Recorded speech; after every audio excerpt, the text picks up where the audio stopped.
ప్రొద్దున 3 నుండి 5 మధ్యలో మెలకువకు కారణం ఏమిటో మీకు తెలుసా? శ్రీ గురుభ్యో నమః, శ్రీమాత్రే నమః. అందరికీ నమస్కారం. ప్రొద్దున 3 నుండి 5 మధ్యలో మీకు మెలకువ వస్తూ ఉంటే దానికి కారణం ఏమిటో ఈ వీడియోలో మనం తెలుసుకుందాం. ఈ వీడియోకి ఒక లైక్ వేసి మీ ఫ్రెండ్స్ కి షేర్ చేయండి. అలాగే జై శ్రీకృష్ణ అన్ఫిటిక చిన్న కామెంట్ చేయండి. మీకు అలారం పెట్టుకోకుండానే నేచురల్ గా ఉదయం 3 గంటల నుండి 5 గంటల మధ్యలో మెలకువ వస్తుందా? మీరు ప్రతిరోజు ఉదయం 5 గంటలలోపే మేల్కుంటూ ఉంటే అయితే ఈ వీడియో మీకోసమే. ఇటువంటి వ్యక్తుల గురించి మనశాస్త్రంలో కొన్ని రహస్యమైన విషయాలు చెప్పారు. ఇవి మీరు ఖచ్చితంగా తెలుసుకొని తీరాలి. పొద్దున్నే 3 నుండి 5 గంటల మధ్యలో ఆటోమేటిక్ గా మెలకువ రావటం సాధారణమైన విషయం కాదు. ఒక విధంగా చెప్పాలంటే ఇది భగవంతుడి ఇస్తున్న ఒక సంకేతం. ఇది క్షేవ్రతం, ఒక అలవాటు అని మీరు భావిస్తూ ఉంటే మీరు పప్పులో కాలేసినట్టే. ఇది కేవలం అలవాటు మాత్రమే కాదు. దీని వెనుక ఒక పెద్ద రహస్యమే ఉంది. ఉదయం 5 గంటలలోనే మెలకువ ఎటువంటి లాభాలను పొందుతుంటూ ఉంటారు. ఈరోజు ఈ వీడియోలో మీరు లాభాలతో పాటు అసలు మీకు ఉదయాన్నే 3 నుండి 5 గంటలలోపే ఎందుకు మెలకువ వస్తుందో తెలుస్తుంది. కాబట్టి వీడియో చివరిదాకా చూడండి. మీ జీవితంలో కలుగుతున్న మార్పులను మీరు పట్టించుకోకపోవచ్చు. మీ జీవితంలో చిత్రవిచిత్రమైన మార్పులు జరుగుతూ ఉన్నట్టు మీ ఆత్మసాక్షిని అడగండి. ఖచ్చితంగా తెలుస్తుంది.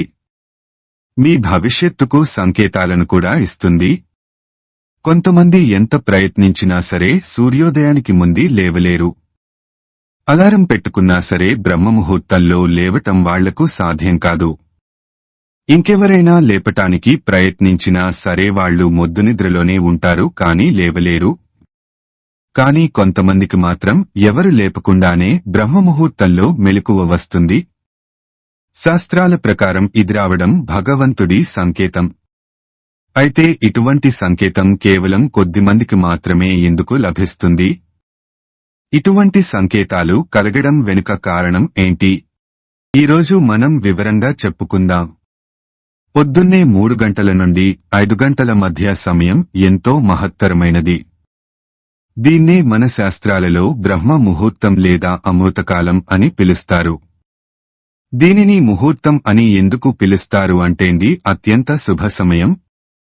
ప్రాచీన కాలంలో అగస్త్య మహర్షి ఈ సమయంలోనే లేచేవారు. కేవలం ఆయన మాత్రమే కాదు, ఎంతోమంది మునులు, మహర్షులు కూడా జపం, తపం వంటి సమయంలోనే చేసేవారు. మనిషి తన దినచర్యను ప్రారంభించడానికి బ్రహ్మముహూర్త సమయం అత్యంత శ్రేష్టమైనదని శ్రీకరుడుకు ఇచ్చిన ఉపదేశంలో సాక్షాత్తు శ్రీకృష్ణ పరమాత్మ చెప్పారు.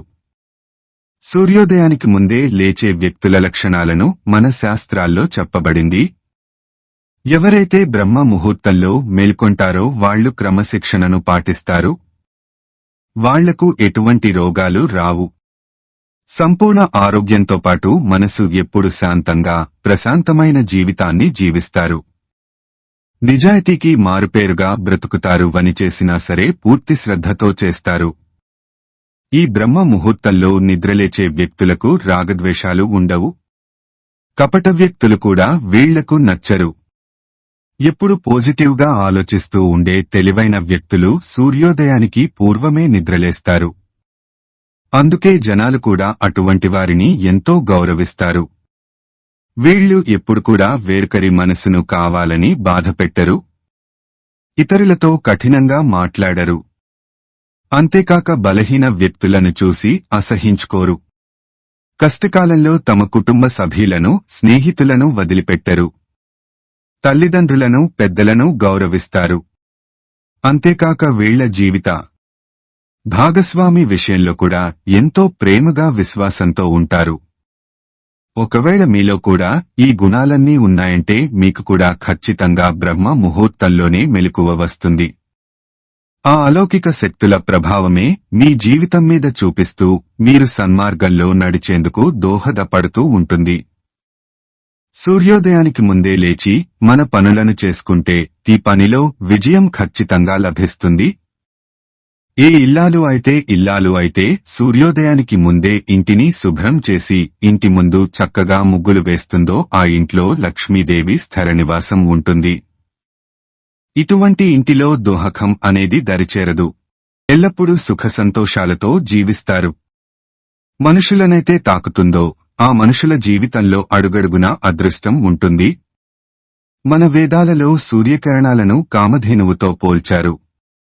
ఎలాగైతే కామధేనువు ప్రతి కోరికలు నెరవేరుస్తుందో అదేవిధంగా సూర్యకిరణాలు మనుషుల్లో పాజిటివ్ ఎనర్జీ నింపి వాళ్లు తమ లక్ష్యాలను చేరుకునేలా చేస్తుంది. ఒకవేళ అనుకోకుండా పొద్దున్నే మీకు సూర్యోదయానికి ముందే మెలకువ వస్తే మీ జీవితంలో ఒక పెద్ద మార్పు చోటు చేసుకోబోతుంది. ఈ బ్రహ్మాండంలో ఉన్న అద్భుత శక్తులు మీకు కొన్ని సూచనలను చేస్తున్నాయి. ఇక ఇప్పటి నుండి మీ జీవితంలో కష్టకాలం తొలగిపోయి సుఖ సంతోషాలు రాబోతున్నాయి. మీ దుఃఖం, దరిద్రం అన్నీ నశించిపోతాయి. ఆ సమయంలో దివ్యశక్తులు అత్యంత హాయి లెవెల్లో ఉంటాయి.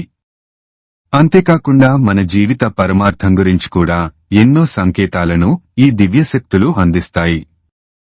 ఒకవేళ మధుర ధ్వనులు వినిపిస్తూ మీరు మేల్కుంటూ ఉంటే అటువంటి వ్యక్తులు భగవంతుడు కృపకు పాత్రులు. మధుర ధ్వనులు అంటే గుడి గంటలు, పక్షుల కిలకిలారావాలు, సుప్రభాతం వంటివి. ఎవరికైతే పొద్దున్న లేచిన వెంటనే గోమాత దర్శనం అవుతుందో వాళ్లు కూడా ఎంతో అదృష్టవంతులు. అంతేకాక ఎవరైతే బ్రహ్మ ముహూర్తంలో లేస్తారో వాళ్లకు భగవంతుని పట్ల విశేషమైన భక్తి శ్రద్ధలు కూడా పెరుగుతాయి. భగవంతుడికి దగ్గర అవ్వటానికి ఈ బ్రహ్మ ముహూర్తం ఎంతగానో ఉపయోగపడుతుంది. మనసులో స్వచ్ఛమైన భక్తి శ్రద్ధలతో భగవంతుడిని ధ్యానిస్తే పాప వినాశనం కూడా అవుతుంది. ఆ భగవంతుడు మీతోటి ఉన్నట్టుగా కూడా మీరు అనుభూతి చెందుతారు. అటువంటి వ్యక్తుల మనసు స్వచ్ఛంగా మారి వాళ్ల పాపాలన్నీ నశించిపోతాయి. అంతేకాక ఇకపై వాళ్లు పుణ్యకర్మలు మాత్రమే చేస్తారు. పద్మ పురాణం ప్రకారం ఒక వ్యక్తి ఆత్మ 108 కోట్ల జీవులుగా జన్మించాల్సి ఉంటుంది. ఆ 108 కోట్ల జన్మల తర్వాత మానవ జన్మ లభిస్తుంది. ఒకవేళ ఆ జన్మలో వాళ్లు ఒక్క పుణ్యకార్యం కూడా చేయకపోతే తిరిగి మరోసారి 108 కోట్ల జన్మలలో ఎత్తాల్సి ఉంటుంది. అటువంటి వారికి మోక్ష ప్రాప్తి కూడా కలగదు. మానవజన్మ మోక్ష సాధన కోసం మాత్రమే లభించింది. కాని ఈ సంసారసుఖంలో పడి మనిషి తన జీవిత పరమార్థాన్ని మరిచిపోతూ ఉంటాడు. ఈ ప్రపంచం మాయలో పడి భగవంతుడికి దూరం అవుతూ ఉంటారు. కేవలం అందరికీ చూపించడానికి మాత్రమే పూజలు, పునస్కారాలు వంటివి చేస్తూ ఉంటారు. ఒకవేళ మీకు కూడా బ్రహ్మ ముహూర్త సమయంలో మెలకువ వస్తున్నట్లయితే మీ కులదైవం కూడా మీకు ఏదో సంకేతం పంపిస్తున్నట్లే. మీరు పొద్దున్నే లేచి మీ ఆరాధ్య దైవాన్ని పూజించాలని ఆ శక్తి కోరుకుంటూ ఉంది. ఎందుకంటే ఆ సమయంలో చేసే ధ్యానం, జపం వంటివి నేరుగా ఆ పరమాత్మతో మనల్ని కలుపుతుంది. పద్మపురాణం ప్రకారం మరో విషయం కూడా చెప్పబడింది. ఒకవేళ మీరు బ్రహ్మ ముహూర్తంలో ఎలాంటి అలారం పెట్టుకోకుండా నేచురల్ గా మీకు మెలకువ వస్తుంది అంటే మీరు చాలా గొప్ప వ్యక్తి. మీలో మంచితనం నిండుగా ఉంది. మీరు మర్చిపోయి కూడా వేరొకరిని హింసించరు. ఎవరికీ హాని కలిగించే పనులు చేయరు. పద్మపురాణమే కాకుండా మన హిందూ ధర్మంలో ఉన్న అనేక పురాణాలు కూడా బ్రహ్మ ముహూర్తం గురించి ఎంతో గొప్పగా చెప్పాయి. ఈ సమయంలో పాజిటివ్ ఎనర్జీ నిండుగా ఉంటుంది. ఎవరినైతే ఆ అలౌకిక శక్తులు సంతోషపరచాలని అనుకుంటూ ఉన్నాయో వారికి మాత్రమే సూర్యోదయానికి ముందే మెలకువ వస్తుంది. కేవలం పురాణాలు శాస్త్రాలే కాదు, మోడర్న్ సైంటిస్టులు కూడా ఇదే విషయాన్ని నిరూపించారు. బ్రహ్మ ముహూర్తంలో ఈ బ్రహ్మాండంలో ఒక అలౌకిక శక్తి ఉంటుంది. ఆ శక్తి పాజిటివ్ ఎనర్జీని ప్రేరేపిస్తుంది. ఎవరైతే ఆ సమయంలో మేల్కొని ఉంటారో వాళ్ళు ఎక్కువ కాలం జీవిస్తారు. ఇటువంటి మనుషులకు శారీరక రోగాలు కూడా కలగవు. జీవితంలో సుఖ సంతోషాలతో పాటు విజయాలను కూడా వాళ్లు సొంతం చేసుకుంటారు. ఇక చివరిగా చెప్పాలంటే మీరు ఎంత ప్రయత్నించినా సరే బ్రహ్మ ముహూర్తంలో లేవలేకపోతున్నారు అంటే ఇది శుభసూచన కాదు. అటువంటి వారు ఎంత ప్రయత్నించినా సరే సూర్యోదయానికి ముందే లేవలేరు. ఇక ఏ ఇల్లాలు అయితే సూర్యోదయం దాటిన తర్వాత లేస్తుందో అటువంటి ఇంట్లో దరిద్రం తాండవిస్తుంది. లక్ష్మీదేవి అటువంటి ఇంటిలో అడుగు పెట్టదు. మిత్రులారా, మీకు కూడా ఉదయం 3 గంటల నుండి 5 గంటలలోపే మెలకువ వస్తూ ఉంటే కామెంట్ బాక్స్లో సందేహాలు బాక్స్లో కామెంట్ చేయండి.